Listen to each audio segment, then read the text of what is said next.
ഞാൻ കഴിഞ്ഞ വീഡിയോയിൽ ഉണ്ടാക്കിയിട്ടുണ്ടായിരുന്ന ആ ഒരു ട്രിങ്കറ്റ് ഡിഷും പിന്നെ പേപ്പർ കട്ടറും ഞാൻ അടുത്ത വീഡിയോയിൽ പെയിൻറ്റ് ചെയ്ത് കാണിക്കാമെന്ന് പറഞ്ഞിട്ടുണ്ടായിരുന്നു. അപ്പോൾ ഇന്ന് നമുക്കത് പെയിൻറ്റ് ചെയ്യാം. അപ്പോൾ ആദ്യം തന്നെ നമുക്ക് പേപ്പർ കട്ടർ പെയിൻറ്റ് ചെയ്യാം. ഞാൻ ആദ്യം അതിനൊരു പേർപ്പിൾ കളർ കൊടുത്തു, പക്ഷേ അതെനിക്ക് ഇഷ്ടപ്പെട്ടില്ല.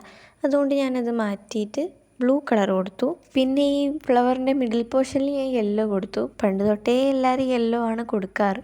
അതുകൊണ്ട് ഇപ്പം ഞാനതിനൊരു മാറ്റം വരുത്തിയിട്ടില്ല. അപ്പോൾ അതും കൂടി ചെയ്ത് കഴിഞ്ഞാൽ നമ്മുടെ ഫ്ലവർ പേപ്പർ കട്ടറിനെ കുട്ടപ്പനാക്കി എടുത്തിട്ടുണ്ട്. ഇനി നമുക്ക് ട്രിങ്കറ്റ് ഡിഷിനെ കളർ ചെയ്തെടുക്കാം. ട്രിങ്കറ്റ് ഡിഷിന് വേണ്ടിയിട്ട് ഞാൻ ഒരിത്തിരി യെല്ലോവും കുറച്ചധികം ബ്ലൂവും വൈറ്റും കൂടി മിക്സ് ചെയ്തപ്പോൾ ഇതുപോലൊരു കളർ കിട്ടി.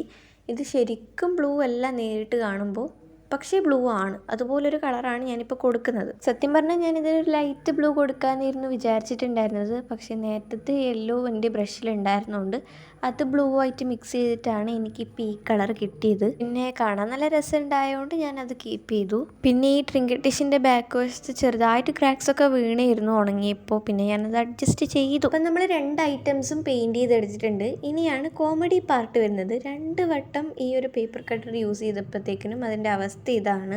സാരമില്ലടാ, നമുക്ക് പുതിയ ഒരെണ്ണം ഉണ്ടാക്കാം.